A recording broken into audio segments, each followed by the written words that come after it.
a gente vai observando a fragilidade, vamos nomear assim, a fragilidade que existe no contexto sobre mitos e verdades sobre o diabetes, um dos conceitos muito fortes, e principalmente a realidade que se tem sobre controle do diabetes, sobre como controlar o diabetes apenas com uma informação, com uma dica. É isso que todo mundo espera. Aliás, na vida, nós queremos uma dica para resolver, né, os nossos problemas, para resolver várias questões. Mas as coisas não funcionam assim, né? Dicas, nós podemos ter uma dica de como fazer maquiagem, de como criar um look, entre outras coisas que nos auxiliam muito. Mas quando nós vamos falando de um contexto tão extenso, que é o controle de uma doença crônica como o DM, e eu também estendo isso também para saúde mental, saúde física, nós não podemos compreender saúde por essa visão, por uma visão de dica. Mas, Helene, por que você está dizendo tudo isso? Justamente por toda essa experiência que eu absorvi, principalmente nos grupos. Por exemplo, as pessoas sempre me perguntavam, qual é a dieta? Qual é a receita? O que você faz para manter isso? O que você faz para fazer atividade física? O que você toma no café da manhã? As pessoas querem uma pergunta e uma resposta. E não compreende que o controle do diabetes ou de uma outra circunstância que você tem, eu estou falando aqui porque é o meu foco dessa live, falar sobre isso, não funciona, que nem eu falo sempre para o meu grupo. 2 mais 2 não é 4. Existe o quê? Um contexto. E dentro desse contexto, é preciso você ter os conhecimentos básicos do que você precisa para você verificar, de mediante todo esse conhecimento, você colocar isso em prática dentro do seu contexto, dentro da sua vida.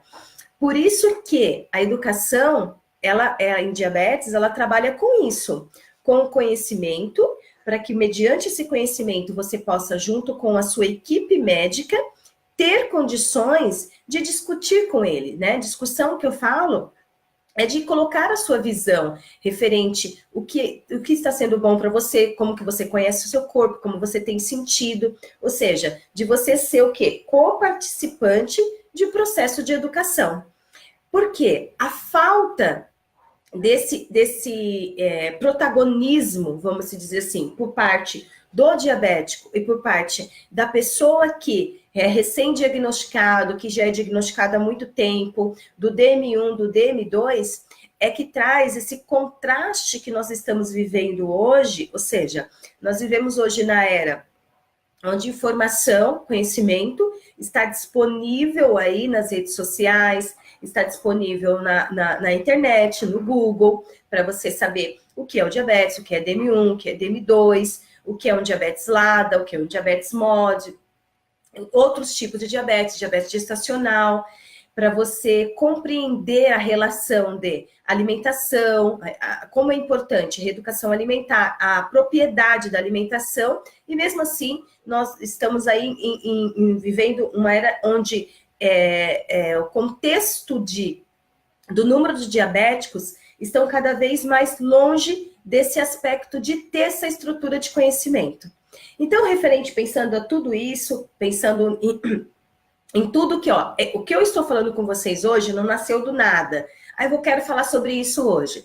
Foi justamente mediante todo esse contato que eu tive com o grupo, mediante as minhas experiências, que eu quero falar com vocês hoje sobre uma temática, lógico, que é saúde mental, eu quero falar para vocês sobre o mito da caverna, para explorar o quanto é importante nós olharmos a vida pela perspectiva da nossa experiência de conhecimento daquilo que eu estou vendo, daquilo que a minha razão está analisando, e não os meus sentidos somente, tá? Mas vamos lá, para mim poder explanar um pouquinho mais por que eu quero falar com vocês isso hoje. Primeiro, eu estava terminando um curso da SBD, E teve uma pesquisa que foi realizada com 6.701 pacientes em 10 cidades brasileiras. Essa pesquisa foi realizada com pacientes do SUS, tá? Que é o Sistema Único de Saúde. Não foi feito com pesquisa com pessoas do sistema privado, apesar que eu vi também uma pesquisa do sistema privado. O que é o sistema privado de saúde? As pessoas que têm acesso à assistência médica, que têm acesso ao consulta médica, ao trabalho da equipe multidisciplinar particular, ou através de convênios médicos. Isso é o privado. E o SUS é pelo Sistema Único de Saúde. Essa pesquisa foi realizada com pacientes do SUS. Essa pesquisa foi realizada com 10 cidades brasileiras e eles tiveram uma média desses 6.701 pacientes, o quê?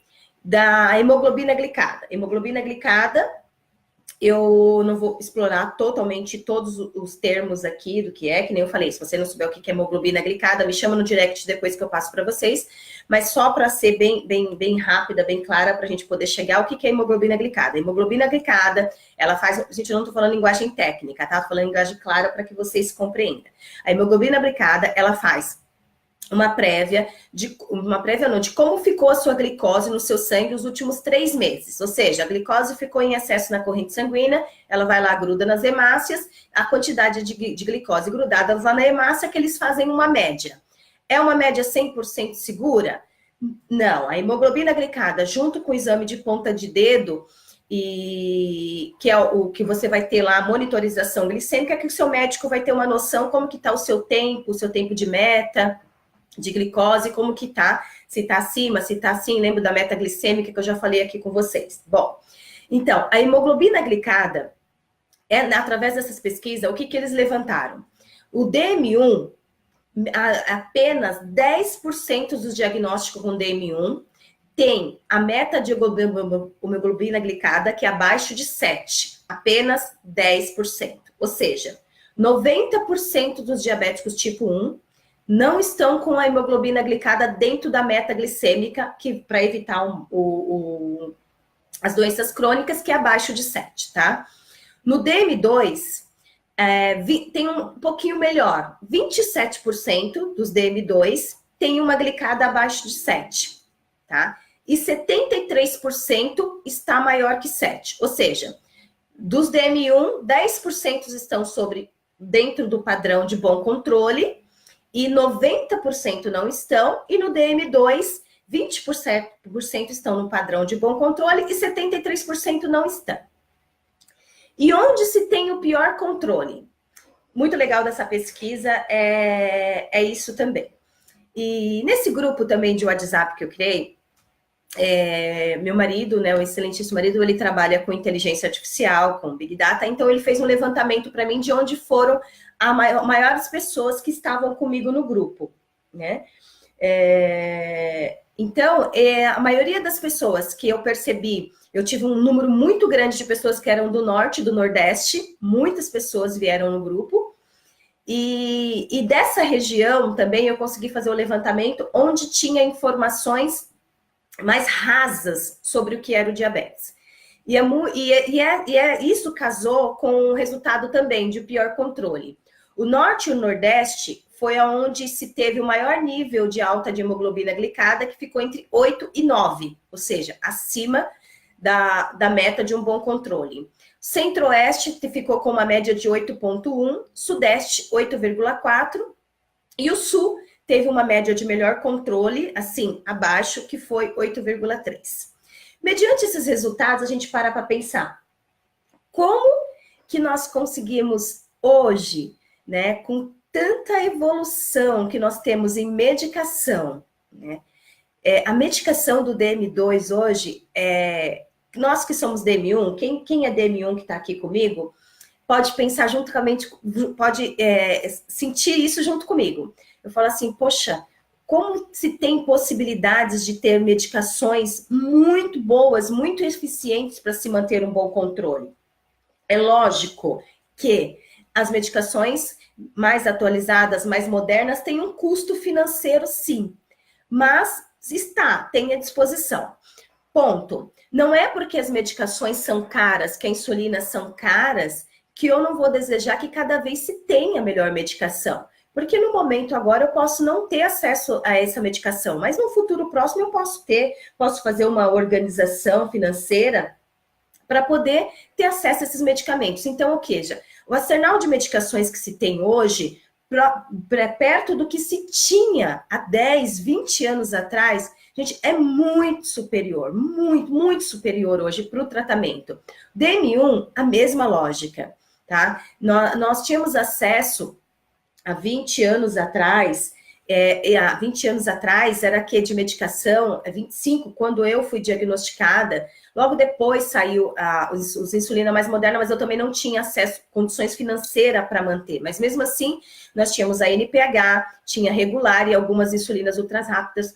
Hoje são muitas insulinas ultras rápidas. Insulina que tinha ação de 12 horas passou para 36 horas, que nem a Tresiba.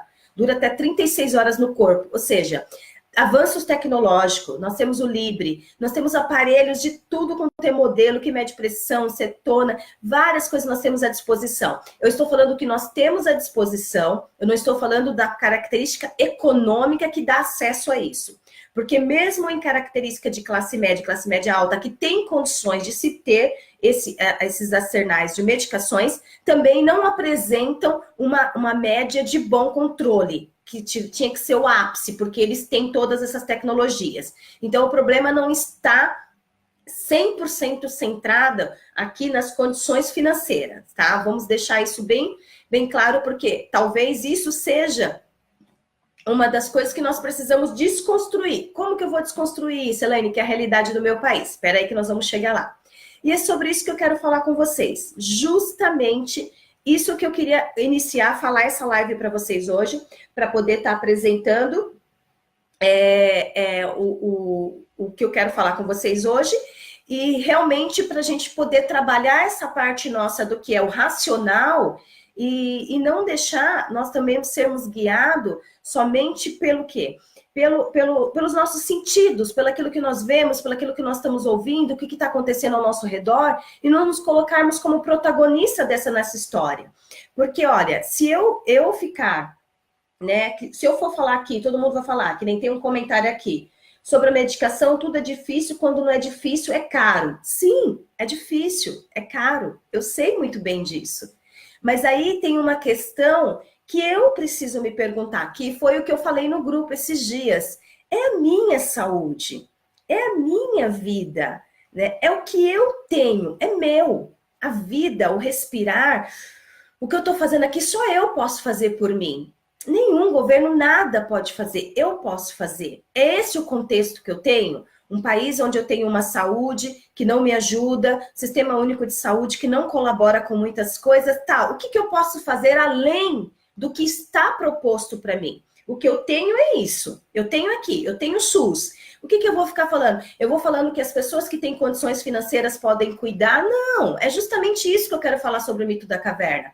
É justamente para nós tirarmos essa visão que nós temos das coisas pronta, que nos impede de enxergar além, tá? Então, é justamente por essas questões, né? Nós não podemos deixar que isso prejudique, depois eu vou ter uma complicação crônica, eu vou ter problemas de saúde, diabetes descontrolado, ele leva a complicações crônicas, ele leva a outras doenças, e depois eu vou sentir no meu corpo essas doenças, e vou falar que a culpa é do governo, eu vou falar que a culpa é do meu país. Não, o que eu posso fazer? O que está nas minhas mãos como protagonista? Tem algo que eu posso fazer? Em tudo que é mais difícil em nós, em todo o contexto de dificuldade que nós temos, vocês podem ver quando uma pessoa, né, você já viu uma pessoa que perdeu tudo? Isso é um exemplo muito legal da gente falar agora. Você vê uma notícia na TV onde a pessoa perdeu os móveis, perdeu a casa, perdeu tudo na enchente. Ela não tem mais nada físico, porque ela perdeu tudo. E ela fala assim, ó, graças a Deus eu tenho minha vida para recomeçar novamente. Né? Muitas vezes porque vem esse sentimento, ficou a minha vida. Eu tenho, né? Eu tenho condições de lutar. Eu tenho condições de fazer, né? A Fabi, do Movimento Diabética, que está aqui com a gente, ela está falando, muitas pessoas têm condições econômicas, mas também não têm bom controle. É muita gente sem muitas condições econômicas que tem um excelente controle. Então, é verdade, é justamente isso que ela está colocando. Eu também convivo com pessoas que têm condições, gente. Eu estou atendendo um jovem na clínica que tem condições de tem o melhor medicamento de ponta, no entanto, está com uma glicada super alterada. E é por a condição, não, é a questão realmente da aceitação de se ver nessa vivência, de ver nesse mundo agora, onde tem uma proposta de vida, que ele tem uma doença crônica. E o quê? Vai ficar olhando para o passado, vai viver o presente ou ficar com medo do futuro? Nós temos 3 opções, que é uma escolha nossa. O passado já foi, não tem como mais. O presente é o que eu tenho agora. E o futuro vai ser resultado do que eu estou fazendo no meu presente. Então, isso é extremamente importante nós entendermos. E por isso que eu queria falar com vocês sobre o mito da caverna, que é algo que faz muito sentido para a minha vida. Faz muito sentido para a minha vida em muitas coisas, muitas outras realidades, não só do controle do diabetes. E em muitos momentos também é uma evidência de como a nossa realidade, aquilo que nós estamos olhando, como que nós estamos encarando, faz grande diferença. O que é o mito da caverna? O mito da caverna é uma metáfora, que ela foi criada por Platão, né? Um filósofo grego. Eu sou apaixonada pela história da Grécia, sou apaixonada por muitos desses filósofos. O meu TCC da Faculdade de Psicologia, eu fiz sobre amizades, aí eu estudei lá desde a Grécia Antiga, todos os sentidos de amizades, essa relação que nós temos com o outro, nos meios digitais. Eu falei desde a Grécia Antiga, eu não venho nos meios digitais.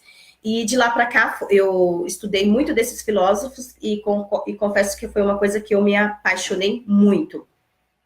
E o mito da caverna é algo que dá para a gente poder falar muito bem e trazer para esse contexto aqui do controle do diabetes. O que Platão quis trazer sobre o mito na caverna? Ele traz, né, a explicação, gente, entenda, é uma explicação que ele está colocando da ignorância, que é assim, ignorância de ignorar os fatos da realidade, tá? Ignorar aquilo que eu tenho disposição de colocar em prática na minha realidade. Isso é uma ignorância. Eu não estou falando de ignorância, porque ignorância, você é mal educado, você não entende, não é isso. Eu estou falando assim, dessa ignorar aquilo que está proposto de conhecimento que vai me trazer benefício.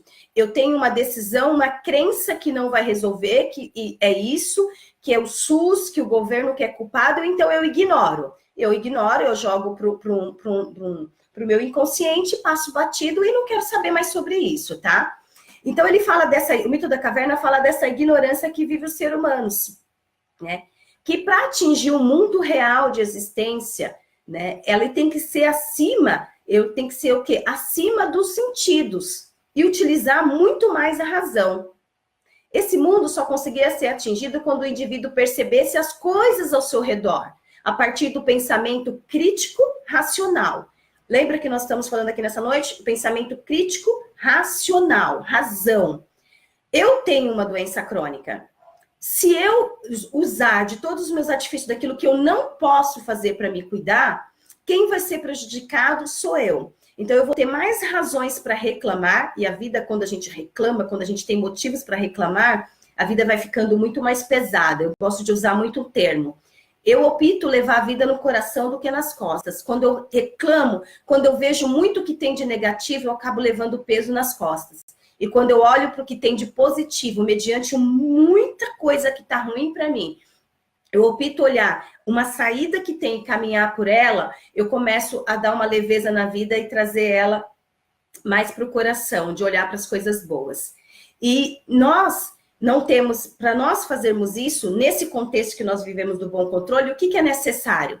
É muito essencial que nós tenhamos o quê? A verificar como nós estamos olhando as coisas pelo nosso lado racional, crítico, ou pelo uso dos sentidos, que é o olfato, paladar, visão, audição e tato. Ou seja, eu ouço alguma coisa e passo o que me falaram. Né? Eu vivo pelo que eu sou guiadas pelos meus sentidos, né? Paladar é uma coisa que a gente até desconhece esse sentido do paladar, né? O mundo contemporâneo, eu falo que até nos fez a gente desconhecer esse sentido que nós temos, né? Porque a gente percebe hoje, não fugindo um pouquinho da temática, mas cabe muito bem aqui, como eu gosto muito de saborear o alimento, justamente para eu não abusar na quantidade, perceber se vai valer a pena eu tomar insulina para comer aquilo, eu gosto muito de saborear. Se eu for comer um brigadeiro, tem que ser um brigadeiro que vale a pena, né? Vamos supor assim, poxa, esse brigadeiro tá valendo a pena. Aí eu experimento aquele brigadeiro. Para mim experimentar o brigadeiro, eu preciso ficar com ele pouco na boca, porque aqui que tá o paladar. E nós vivemos o quê? Esse sentido que a gente vai engolindo a comida, engolindo a comida, engolindo. E não tem um senso racional de crítica daquilo que é bom e daquilo que é ruim.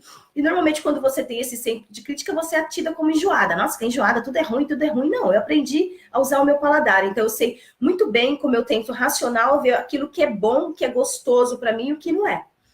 E o mito da caverna, vamos voltar aqui agora para o mito da caverna.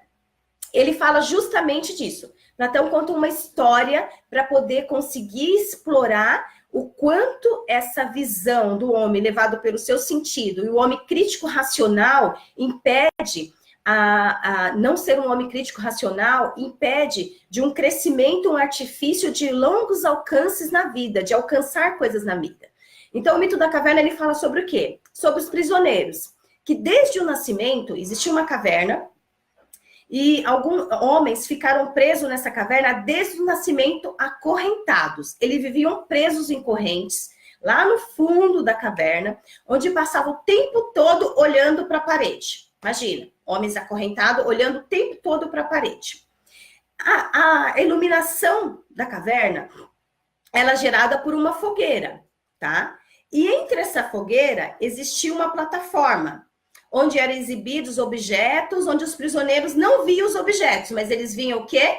Então, tem uma fogueira, atrás tem isso, então eles viam através das sombras, que tem aqui, tá os prisioneiros sentados, tem a fogueira, tem uma plataforma, então eles viam as sombras que eram projetadas na parede. Sombras que eram projetadas na parede. Vocês já viram uma sombra projetada na parede de algo que parece que é um bicho, e quando você olha para a realidade da imagem não é um bicho? É muito comum, né? A gente vê uma árvore, alguma coisa, quando você vê projetada a sombra, ela parece que transfigura em algo assim, e sempre a sombra, não sei se é essa a impressão que eu tenho, ela sempre transfigura, aparece em alguma coisa que é meio tenebroso, e quando você vai ver, a figura que está sendo lá transportada, refletida pela sombra, ela não é aquilo, é só uma transfiguração daquilo que chega daquela maneira, ok? Então, era isso que eles viam através da parede, somente as sombras, que eram vistas através da caverna. Como eles estavam presos, né, esses prisioneiros, eles só conseguiam enxergar o quê? Sombra das imagens, julgando ser aquela a realidade. Mas eles tinham o quê? Projeções de realidade. Aquela não era a realidade. Mas eles só tinham aquilo. É aquilo que eles viam. Então, eles acreditavam que aquilo era a realidade. Vamos lá? Estou numa caverna, eu tenho projeções, eu estou vendo sombras. Eles nunca viram o mundo lá fora, tá? Eles foram criados, estão presos dentro dessa caverna. Eles nunca saíram para fora. O que eles viam na sombra eram projeções. Mas aquilo para eles era uma realidade. Só que certa vez, uma dessas pessoas presa, ela conseguiu se libertar das correntes. E ela saiu. E ela foi lá no mundo exterior.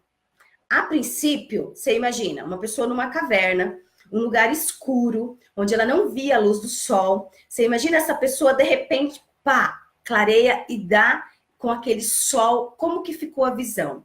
Como que foi o impacto dessa pessoa ao encontrar o sol? Não foi uma realidade, perdão, que essa pessoa deve ter comemorado. Ah, o sol, que lindo, não. Ofuscou a visão, né? A diversidade de cores, de tudo que ele estava vendo, o que aconteceu? Deve ter assustado o prisioneiro. Deve ter ficado com medo, com receoso, mas ele foi além, ele continuou, né? Porque o quê? Ele não queria voltar para a caverna. Ele tinha, eu falo assim, esse prisioneiro, ele tinha o senso dentro dele que tinha algo mais lá fora que ele queria ver. Enquanto as pessoas que estavam sentadas lá vendo projeções, aquilo era a realidade.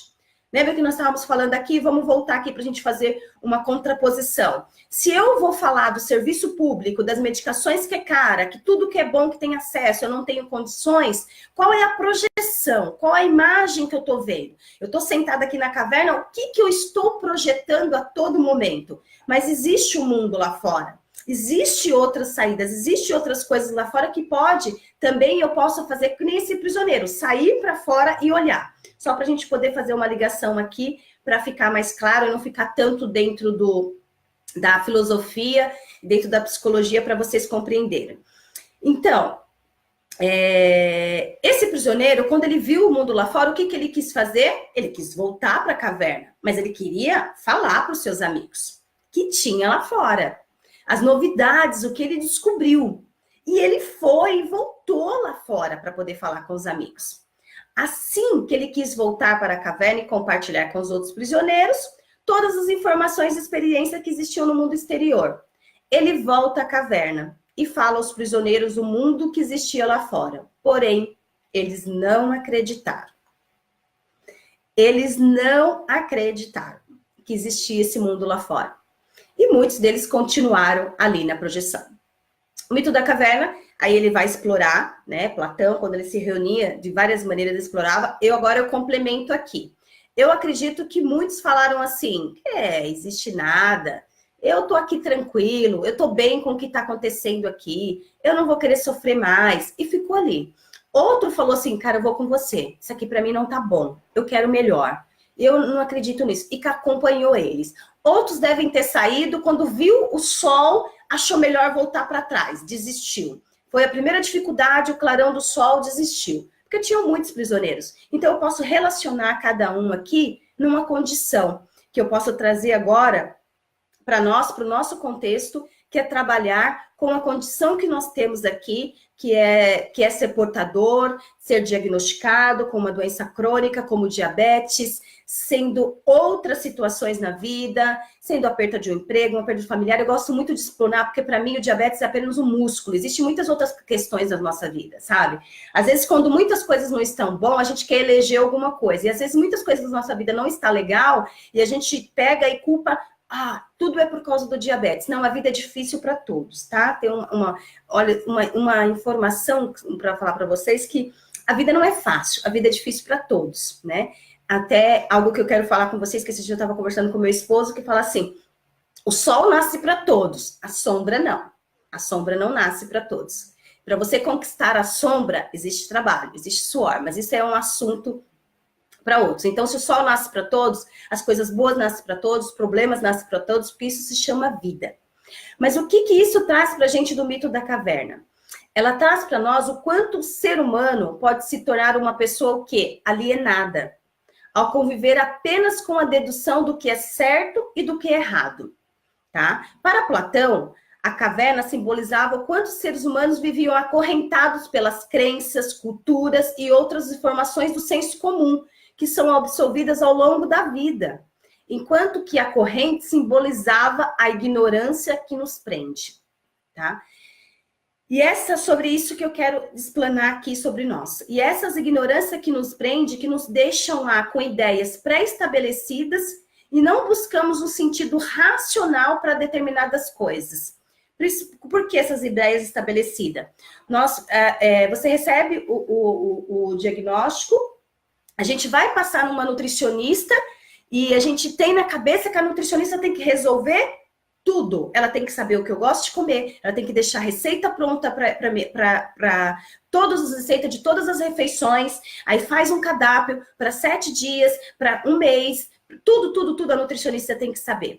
Aí eu chego lá, não consegui seguir, porque às vezes a gente acha sempre que a gente precisa de uma coisa externa. Se eu tivesse uma dieta que a nutricionista me passasse. Se eu tivesse as condições de usar o Libre, que eu não precisasse furar tanto meu dedo, eu faria mais a monitorização. Se eu pudesse passar com o médico top endocrinologista, ele resolveria a minha vida?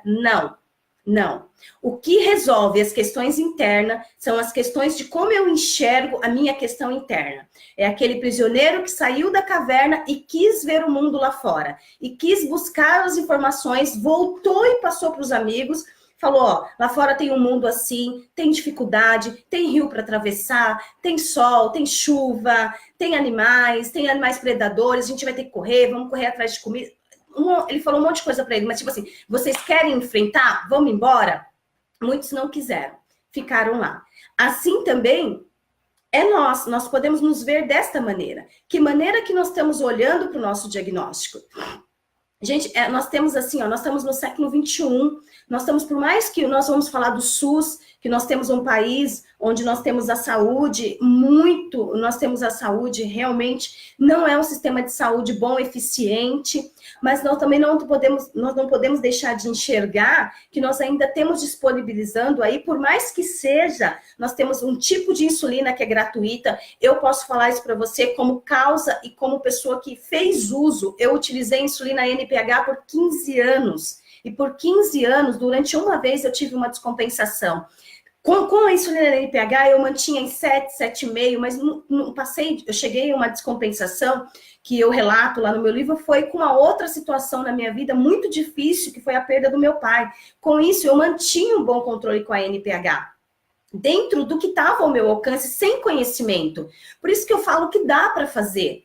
Dá para olhar para a situação dentro da realidade e ver o que está à minha disposição. Por quê? Porque eu busquei sempre conhecer, além de não poder passar com a nutricionista, quais os alimentos que eram benéficos para mim. E aceitar, sem ficar criticando o momento que eu estava vivendo. E aceitar, que eu falo assim, sem ficar criticando, sem todos os dias estar reclamando. Gente, é lógico que tem dia que você não levanta bem com a vida. Não é que você não está bem. Quando você não está bem, sabe aquele dia do sei lá? O que você tem hoje? Sei lá. Eu sempre falo para as pessoas, o que eu tô? Já, eu tô com um dia do sei lá. Onde foi um dia meu do sei lá? Onde eu não estava bem. Não estava bem comigo mesmo. Quando eu não estou bem comigo mesma, eu sou uma pessoa sanguínea. Então, assim, o meu sentido, o modo de me expressar, às vezes, eu tive que trabalhar muito um padrão comportamental para me tornar uma pessoa mais dócil. Mas de vez em quando tem certas janelas que são acionadas por algumas situações, algumas crenças, e acaba havendo uma certa agressividade. Então eu preciso o quê? Me recuar, viver. Eu vou culpar tudo aquele dia pelo diabetes? Ele pode ser a vítima que me traz mais dor no momento. Porque, cara, eu não tô bem, eu queria comer, eu queria que quisesse hoje, eu não queria monitorar, não queria tomar insulina, mas eu preciso. Então, ou seja, eu pego tudo que está acontecendo, que não está legal na minha vida, isso é um jeito racional da gente olhar as coisas, o que não está legal na minha vida, que eu estou levando tudo para o diabetes. Eu preciso trabalhar da minha parte sentimental, eu preciso cuidar do meu relacionamento, do meu casamento, eu preciso cuidar da minha relação com os meus filhos, eu preciso cuidar da minha relação com o meu namorado. O que eu preciso cuidar? Que muitas vezes a gente transfere uma projeção na parede que a gente coloca. Que se eu tivesse isso, a minha glicose estaria boa. Se eu tivesse isso, a minha glicose estaria boa.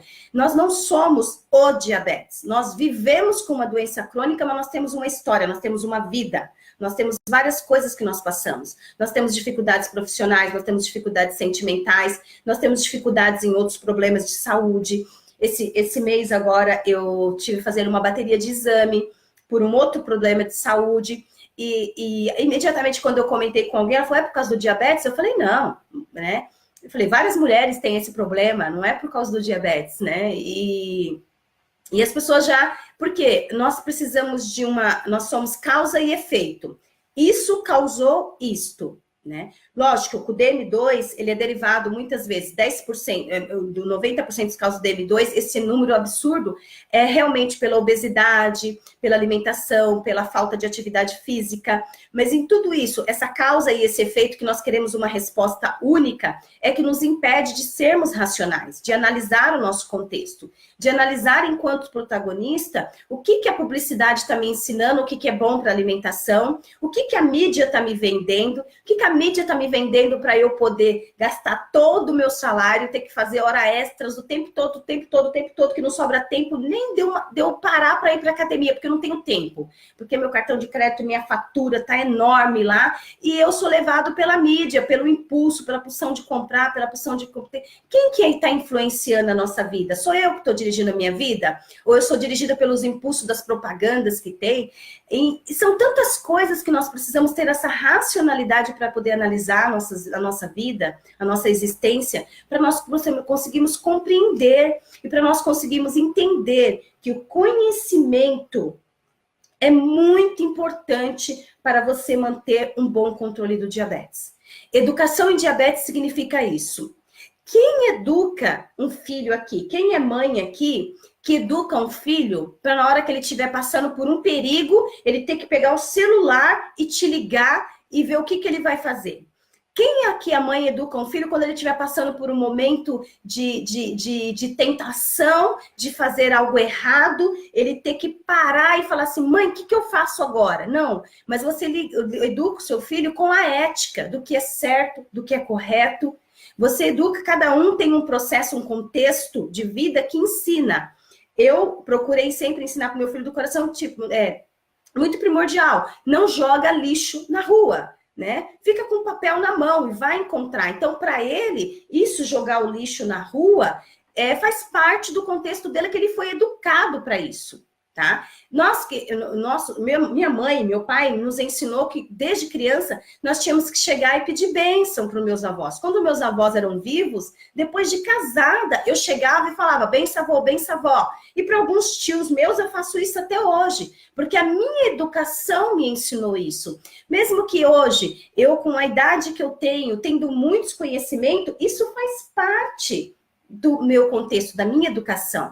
Isso se chama educação e conhecimento em diabetes. É você pegar todo o conhecimento que você tem, preciso, o que é o diabético tipo 1, o que é o DM2, qual é a alimentação, qual é o impacto da gordura, da proteína, entender tudo isso e não precisar, toda hora que você precisar tomar uma decisão, você mandar um direct para uma pessoa. Não tem problema de você perguntar. Olha, entenda. Não estou falando que você não pode perguntar mais nada. Mas você viver de um sim ou não. Porque eu recebi muito. Pode comer torrada?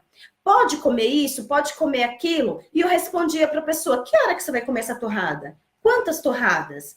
Você verificou a sua glicose? Você praticou atividade física? Porque você que vai saber o que você pode comer na hora, mediante de como que está o seu dia. Porque nós temos dias diferentes. Nosso dia não são iguais. Nós temos o quê? Um padrão de alimentação, um padrão comportamental de alimentação. Esses dias eu mudei o meu médico, né? Afinal, estou com um médico excelente, que eu já estou apaixonada por ele. Eu tô com um médico eu conversando, eu falando para ele da quantidade de insulina que eu tomava, tal, e eu, assim, vamos se dizer, toda feliz, até porque eu uso pouca insulina, né? Porque eu consumo muito pouco carboidrato. Qual foi a minha surpresa? Ele falou assim, não, você precisa de massa magra. Você está muito magra, você está sem massa magra. Ele foi me explicando o que ia acontecer na minha idade e tal. Me passou os termos, eu guardei algumas palavras que ele passou. Cheguei em casa, comecei a estudar o que ele me falou. E eu vi que realmente não era benéfico para mim tomar tão pouca insulina. Que a insulina tem outros benefícios para o meu corpo que vai me ajudar lá, quando eu tiver lá na terceira idade, nos meus 70, 60 anos, porque eu quero viver plena. Plena que eu falo, gente, não é plena felicidade, viver felizes para sempre. Plena é ser feliz com aquilo que eu tenho. Olhar para o meu momento e estar feliz com ele, que eu fiz o melhor. Viver plena é isso. Por isso que eu quero, mudando hoje, procurando trabalhar essa questão de absorver mais massa magra, justamente porque ele falou que eu vou ter prejuízo lá na frente. E foi uma consulta espetacular que eu aprendi muito, mas, ou seja, pouca coisa que ele me falou ali já deu para me explorar mais. Então, eu entender que realmente o meu corpo precisa daquilo. Mas eu não vou falar, o médico falou que eu tenho que engordar. Porque as pessoas vão entender isso. Eu vou falar para você, o médico falou que você tem que engordar. Por que você tem que engordar? Não, ele me explicou. Isso se chama você ter conhecimento. Isso se chama você ter base. Já estou anotando algumas dúvidas que eu tenho para quando eu retornar na consulta e perguntar para ele. Ele falou que prejudica o acesso do glicogênio e tal. Então, isso que é ter conhecimento. E por que eu estou falando isso para vocês? Nesse projeto que eu estou com o grupo, o que eu percebo? Que as pessoas, elas não acham importante ter um educador de diabetes. As pessoas não acham importante, muitas vezes, você perceber que talvez você não precisa do melhor médico, da melhor insulina, você precisa de terapia para poder resolver outras questões da sua vida e ter a racionalidade de ir atrás do conhecimento e viver igual aquele prisioneiro que saiu da caverna e conseguiu viver a vida plena.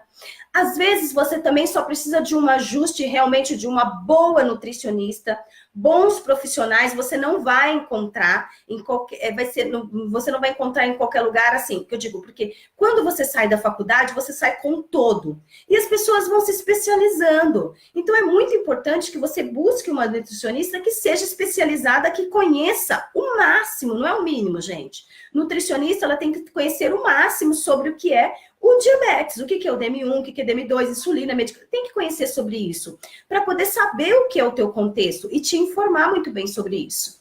Tanto que nesse projeto que eu estava em busca de nutricionista e preparador físico. E eu encontrei uma nutricionista espetacular, que é o Descomplicando o Diabetes, a Marina, que vai estar comigo nesse projeto, que em breve eu vou estar falando com vocês aqui desse material que nós estamos preparando para vocês, para o público DM2. Eu começo agora a fazer esse trabalho direcionado para o público DM2, onde nós vamos dar uma estrutura de conhecimento. Mas todo esse conhecimento, se você só enxergar as projeções na parede, ele também não vai te ajudar.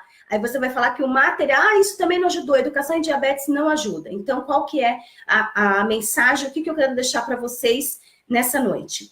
Referente, como Platão nos trouxe, qual é o momento da ignorância das nossas vidas, ignorância de ignorar o que está à nossa frente, para nós termos senso crítico, de olhar para nós o que nós podemos fazer como protagonista, como realidade, como a nossa vida. A vida é sua. Nós somos milhões, nós somos mais de 14 milhões de diabéticos no mundo, mas eu sou a Elaine DM1, diabética, que tem 1,69 m, tem 54 quilos, tem um marido chamado Fernando, tem uma vida, tem uma mãe linda chamada Dirce, que ama a vida, ama ler, ama estudar saúde mental. Aqui tem outras pessoas que tem a Lucimara, tem, deixa eu ver, a Priscila, que tem uma história, tem a Marileusa, tem o Lio, tem o Emerson que está aqui, o Fabinho, tem a Fabi do Movimento Diabético, cada um tem uma história, cada um é um ser humano único. Então, cada um de nós precisamos sair da caverna ali, nos livrarmos do mito do que é a vida e olhar para a nossa realidade.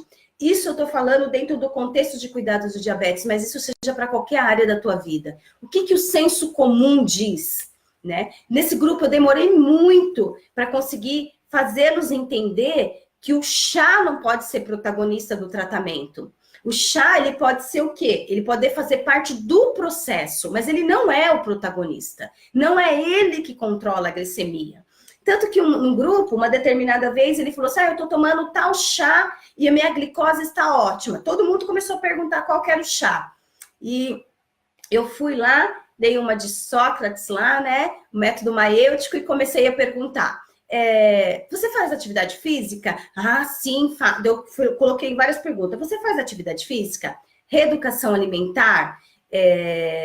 Você tem consumido a mesma alimentação que você tinha antes? Não, eu faço 30 minutos de caminhada, eu baixei a quantidade de carboidrato, eu tô passando com uma nutricionista. Eu falei, então não é o chá que controlou o diabetes. Ele fez parte do contexto, mas tem outras ações que você também utilizou. Mas se você falar isso para o seu colega, que não faz uma reeducação alimentar, não faz atividade física, ele vai entrar na crença que o chá vai resolver a vida dele. E ele vai o quê? Despender uma energia de tomar 3 litros de chá por dia e não vai resolver a situação dele. Então, nós temos que ter consciência da informação que nós trazemos. Nós temos que ter consciência daquilo que nós estamos falando, porque não lembra que eu falei que nós temos uma causa e uma ação? Isso causou essa ação, né? A ação foi o bom controle, e qual foi a causa? O chá, a gente quer isso. Quando a gente precisa racionalizar e olhar para um contexto, a gente precisa explicar tudo. Precisa falar que eu fiz educação alimentar, eu faço atividade física, e é mais cansativo para nós. A gente quer ser curto e rápido, a gente quer achar uma resposta rápida para tudo. E a vida não funciona assim. E nem principalmente quando se trata do controle do diabetes, que é uma doença crônica. Então, é isso que eu queria falar com vocês nessa noite, que o quê?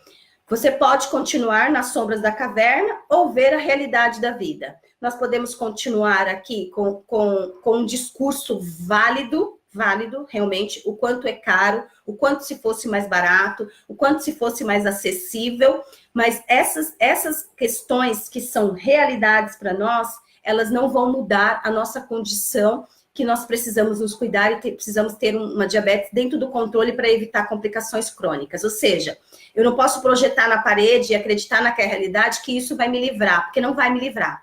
Então, eu preciso o quê? Ser protagonista e olhar para o meu contexto e verificar o que eu posso fazer. E somente através do conhecimento, sabedoria, que isso é sabedoria, é querer saber ir além, transcender o que é dito, transcender o que é falado.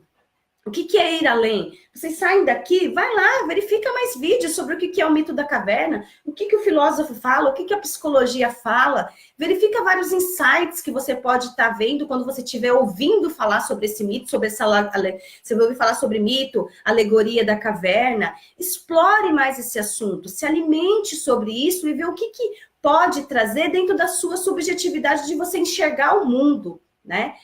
Pode mudar a sua interpretação de muitas áreas da sua vida. E nessa persistência que você tem de sabedoria e conhecimento, que você consegue sair da caverna e chegar ao mundo à sua volta. Você pode continuar a ver as sombras da caverna ou ver a realidade da vida. A realidade da vida, ela só tem uma questão: interpretação. Tudo é uma medida de como eu olho. Simplesmente assim. Nada muda. Eu posso olhar por um dia nublado, um dia escuro, e eu posso ver um dia tenebroso, como eu posso olhar para um dia nublado, e eu posso olhar para o dia e falar gratidão por eu estar viva, porque eu tenho guarda-chuva. Muda, porque é a minha visão que muda a realidade da minha vida. Ah, porque você não está passando pelo que eu estou passando. É a tua visão que muda a realidade da tua vida. Se a realidade da tua vida agora é uma fase complexa, que você está vendo o mundo nublado, é uma fase. Passar por uma fase é uma coisa, viver em uma fase, viver essa realidade que era para ser uma fase é outra completamente diferente. E essa mensagem que eu quero deixar para vocês, mediante toda essa experiência, todo esse contexto agora, desses meses que eu tive, que me chamou muita atenção, principalmente sobre isso. Por quê que nós estamos hoje em meio a tantas informações, a tantos profissionais excelentes que nós estamos aí na internet, distribuindo conhecimento, trazendo insights que me alimentam muito, que me incentivam. Às vezes eu tô com uma preguiça de treinar à noite, eu vejo lá algum blogueiro que já foi treinar, já tá, não, preciso treinar. Me motiva e eu vou. E por que que ainda nós temos esses números assustadores de mau controle do diabetes? Sim, a complicação econômica pesa, mas você pode ser um agente modificador. Porque quando você tiver conhecimento, você vai desfazendo os mitos que estão ao seu redor. Você pode falar para o seu colega, olha, verduras e legumes é rico em fibras. Vamos utilizar mais verduras, vamos utilizar mais legumes, vamos diminuir os carboidratos. Tem muitas coisas que dá para a gente fazer. Tem muita coisa que está ao nosso alcance, mas a gente precisa ir além, sair da projeção e olhar para a nossa realidade e ver o que a gente pode fazer dentro da nossa realidade. E assim, eu deixo esse mito da caverna para vocês analisarem dentro do contexto do diabetes e parar de olhar para a projeção que está diante de você, que é aquilo que você vê, que você interpreta, e olhar para a sua realidade. Eu não estou falando que a sua realidade é fácil. Eu não estou dizendo que você está fazendo corpo mole, eu não estou falando, mas é tua realidade. O que você espera da vida, o que você está fazendo hoje para o teu futuro. Porque, infelizmente, o governo não vai fazer que depois que você tenha uma complicação crônica, que você tenha qualidade de vida.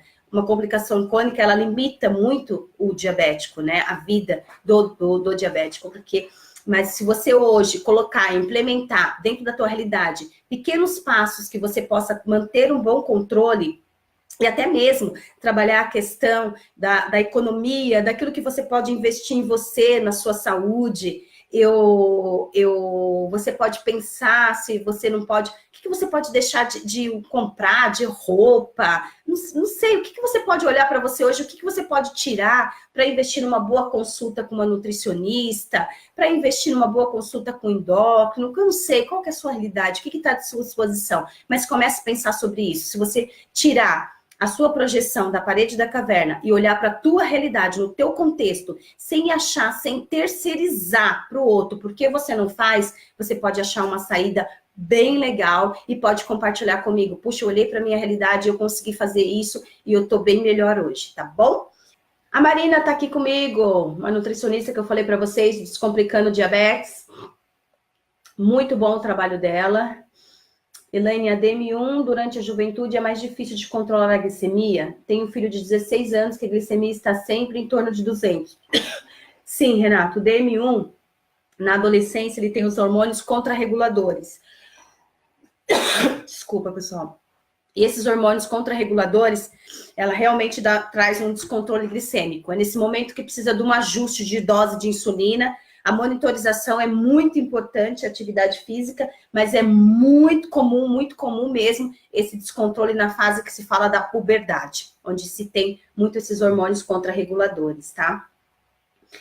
Infelizmente, o sistema do SUS não acompanha a evolução.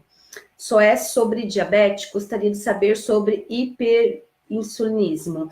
Priscila, a minha área é educação em diabetes e é realmente sobre essa temática que eu consigo falar com mais tranquilidade, tá? E as pessoas também se acomodam, exato.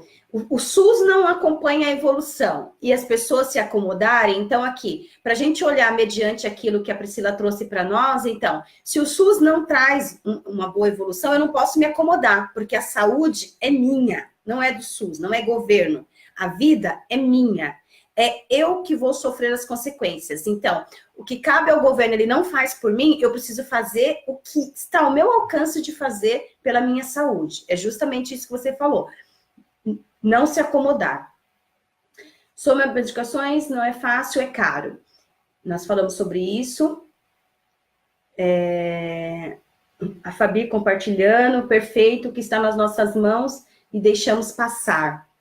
Exato. Esses dias eu tive uma paciente que teve uma complicação de neuropatia e ela falou assim para mim: poxa, eu achava que era difícil controlar o diabetes. Se eu soubesse como eram essas dores, e a gente trabalhando em terapia, eu falei assim, passado.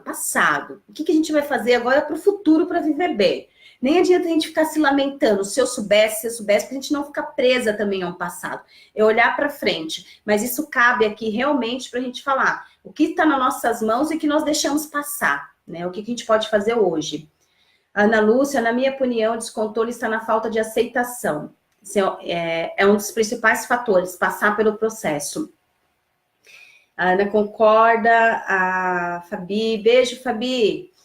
A Fabi Lindona recomenda o livro da Elaine para quem está com dificuldade na aceitação.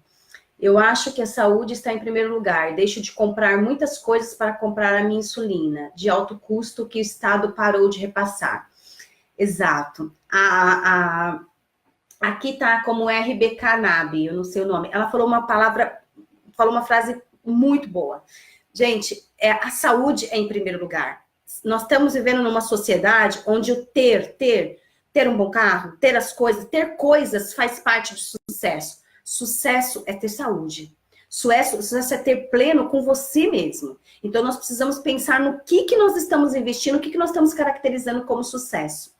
E a Fabi colocou muito bem, no meu livro eu trago toda essa relação, que para mim a aceitação é primordial, porque quando você aceita viver bem com diabetes, você aceita a vida de outra melhor. Você para de carregar a vida nas costas e começa a carregar a vida no coração. Ah, é mil maravilha? O coração tem uma outra linguagem, o coração às vezes ele fica apertado, a gente fica com o coração apertado, mas mesmo com o coração apertado você enxerga a vida de outra realidade.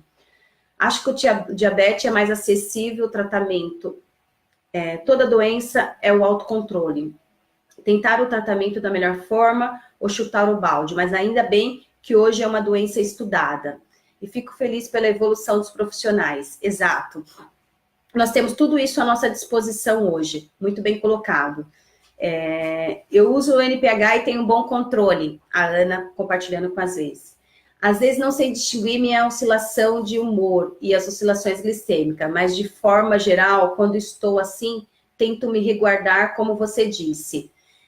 A gente tem que aprender, hoje eu estava falando isso com uma paciente hoje, que a gente espera sempre no outro que nos faz bem. E às vezes a gente tem a necessidade de estar conosco mesmo, estar no nosso canto, nas nossas coisas, que é o que vai nos fazer bem.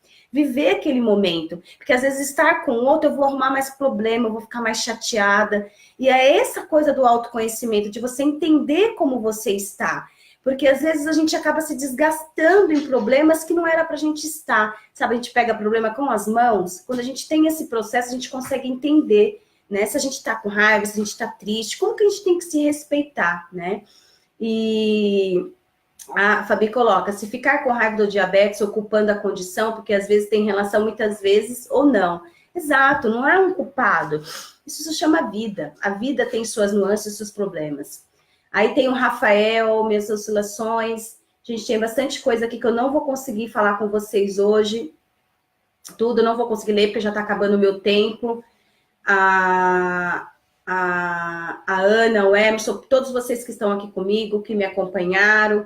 Muito obrigada por compartilhar esse momento com vocês. A minha voz até melhorou.